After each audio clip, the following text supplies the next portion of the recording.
Good morning students. ഇപ്പം നമ്മൾ business law ആണ് നോക്കുന്നത്. മുന്നത്തെ ക്ലാസ്സിലൊക്കെ നമ്മൾ പഠിച്ച കുറേ കാര്യങ്ങളുണ്ട്. ഇനി നമ്മൾ നോക്കാൻ പോകുന്നത് അടുത്ത യൂണിറ്റ് ആണ്. അതായത് unit 5 consideration and legality of object. ഈ യൂണിറ്റാണ് നമ്മളിപ്പോൾ ചെക്ക് ചെയ്യാൻ പോകുന്നത്. Okay, consideration and legality of object. What is consideration?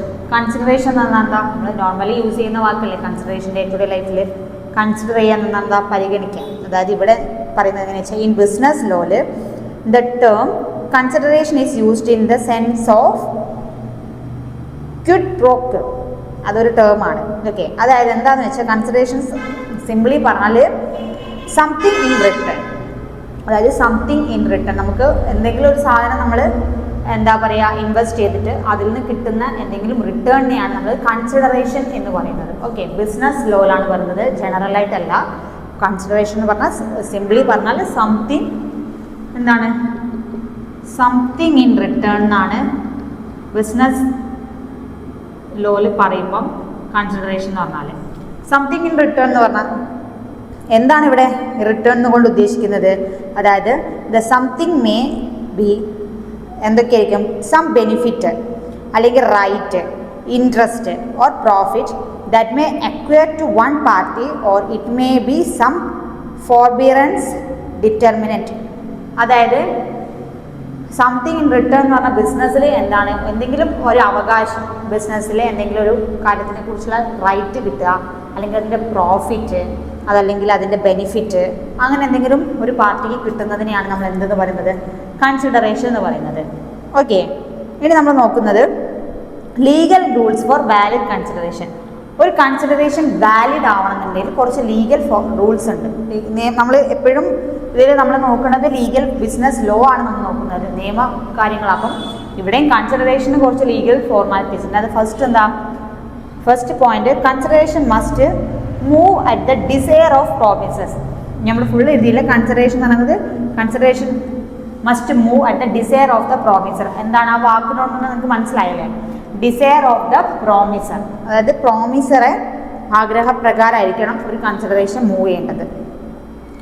To make contract binding and enforceable, it is no sufficient that there is consideration, but also that consideration has been supplied to desire of the promiser. ഒരു പ്രോമിസറുടെ ആഗ്രഹപ്രകാരം അല്ലെങ്കിൽ അയാളുടെ ഒരു desire എന്ന് പറഞ്ഞാൽ അയാളുടെ ഒരു ആഗ്രഹപ്രകാരമായിരിക്കണം consideration എപ്പോഴും മുന്നോട്ട് മൂവ് ചെയ്തിരിക്കുന്നത്. നമ്മൾ കുറേ കാര്യങ്ങൾ പഠിച്ചില്ലേ, അല്ലാതെ ഒരു ഫോഴ്സ്ഫുള്ളി കാര്യങ്ങളും അല്ല.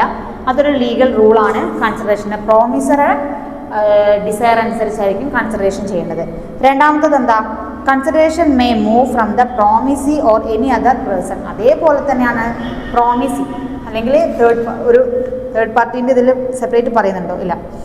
ഒരു തേർഡ് പാർട്ടി അല്ലെങ്കിൽ പ്രോമിസി, അതായത് ഇപ്പോൾ രണ്ടാൾക്കാരുണ്ടാവും എന്തായാലും ഒരു സാധനത്തിൽ. ഇപ്പം പ്രോമിസർ ആൻഡ് പ്രോമിസി, അതേപോലെ പ്രോമിസിൻ്റെതും കൺസെൻറ്റ്, ഫുൾ കൺസെൻറ്റ്, അയാളുടെ ഫുൾ ഡിസയറോട് കൂടി തന്നെയായിരിക്കണം കൺസിഡറേഷൻ. ഇപ്പോൾ പ്രോമിസറുടെ ഡിസയറും പ്രധാനമാണ്, അല്ലെങ്കിൽ പ്രോമിസിൻ്റെതും അല്ലെങ്കിൽ അതിലുള്ള വേറെ ഏതെങ്കിലും പേഴ്സൺ ആണ് ഇൻക്ലൂഡഡ് ആയിട്ടുള്ളതെങ്കിൽ അയാളുടെയും എന്താ പറയുക കൺസിഡറേഷൻ.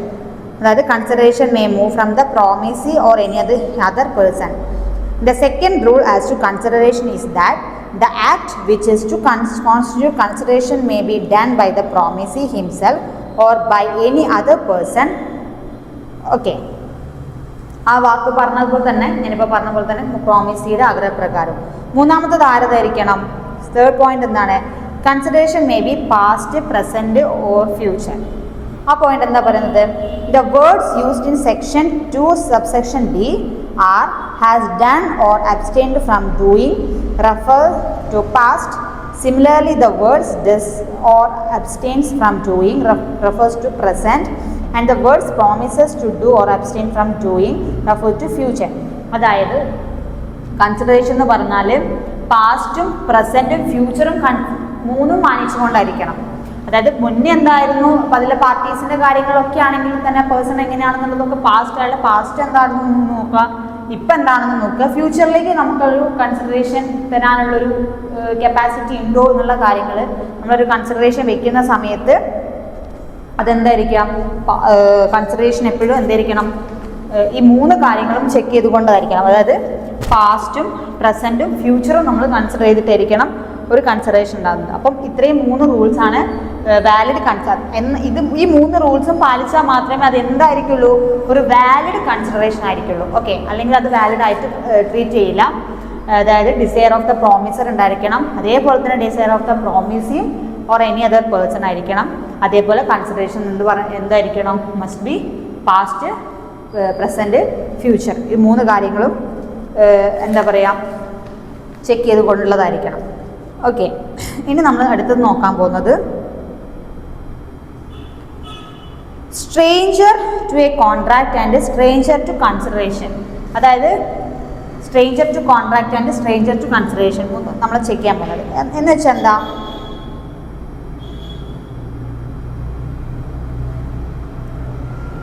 അതായത് a stranger to the consideration must be distinguished from a stranger to a contract. അതായത് സ്ട്രേഞ്ചർ ടു കൺസിഡറേഷനും സ്ട്രേഞ്ചർ ടു കോൺട്രാക്ട് ഇത് രണ്ടായിരിക്കും, രണ്ടാണ്. അതിലെന്താ പറയണമെന്ന് വെച്ചാൽ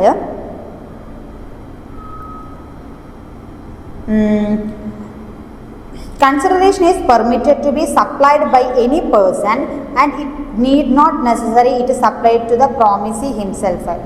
Thus the concept of stranger to consideration is valid and acceptable concept.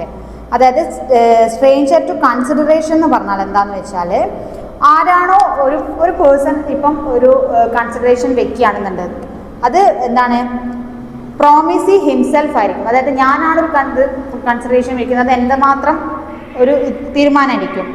ആ കോൺസെപ്റ്റിനെയാണ് എന്താ പറയുന്നത്, സ്ട്രേഞ്ചർ ടു കൺസിഡറേഷൻ എന്ന് പറയുന്നത്.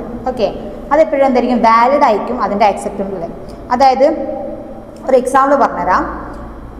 A who is inducted to B sells his property to C. അതായത്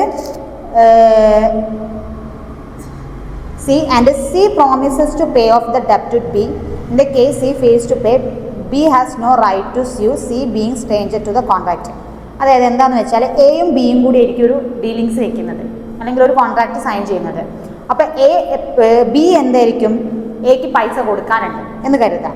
അപ്പം എന്ത് ചെയ്യും, ബി എന്ത് ചെയ്യും, അയാളുടെ പ്രോപ്പർട്ടി സിക്ക്, ഒരു സി എന്ന് പറഞ്ഞ ആൾക്ക് സെല് ചെയ്യാൻ വെച്ചോ. അപ്പം അത് സെല് ചെയ്തിട്ട് സി എന്ത് പറയുന്നു, സി എന്ന് പറഞ്ഞ പേഴ്സൺ ഒരു പ്രോമിസ് വെക്കുന്നു, അയാളുടെ കടം C promises to pay off the ഡെപ്റ്റ് ടു ബി, ബിയുടെ കടം സി അടയ്ക്കാന്നുള്ളത് ഒരു പ്രോമിസ് വെക്കുകയാണ്. പക്ഷെ ഇവിടെ എഗ്രിമെൻറ്റിൽ ആരാണുള്ളത്, എയും ബിയും ആണുള്ളത്, അല്ലെങ്കിൽ ആ കോൺട്രാക്റ്റിൽ ആരാണുള്ളത്, അല്ലെങ്കിൽ ഈ ഒരു കൺസിഡറേഷനിൽ ആരാണുള്ളത്, എയും ബി ആണുള്ളത്. ഓക്കെ, അപ്പോൾ സിക്ക് ബി അയാളെ പ്രോപ്പർട്ടി സെല് ചെയ്തിട്ട് സി പൈസ ബിൻ്റെ കടം തീർക്കാമെന്ന് പ്രോമിസ് കൊടുക്കുകയാണ് ചെയ്യുന്നത്. പക്ഷേ ഇൻ കേസ് സിക്ക് ആ പൈസ കൊടുക്കാൻ പറ്റിയില്ല എന്ന് കരുതാം, സി ആ പൈസ കൊടുക്കാൻ ഫെയിൽ ആവുകയാണെങ്കിൽ എക്ക് സിനോട് ചോദിക്കാനുള്ള റൈറ്റ് ഉണ്ടാവും? ഒരിക്കലുമില്ല. എ ആരെടുത്തായിരിക്കും അയാളുടെ പൈസയ്ക്ക് വേണ്ടി ചോദിക്കുക, ബിൻ്റെ അടുത്തായിരിക്കും. ഇവിടെ സി ആരായിരിക്കും, എപ്പോഴും സ്ട്രേഞ്ചർ ആയിരിക്കും. അപ്പോൾ ഇവിടെ സി എന്ന് പറയുന്നതാണ് സ്ട്രേഞ്ചർ ടു ദ കോൺട്രാക്ട്. ആ കോൺട്രാക്ട് പ്രകാരം സി എപ്പോഴും ആരായിരിക്കും, പുറമേയുള്ളത് സ്ട്രേഞ്ചർ ആയിരിക്കും. ഇതിൽ എയും ബിയും മാത്രമായിരിക്കും ഇൻവോൾവ് ആയിട്ടുണ്ടാവുക. ഇപ്പോൾ കറക്റ്റ് മനസ്സിലായില്ലേ?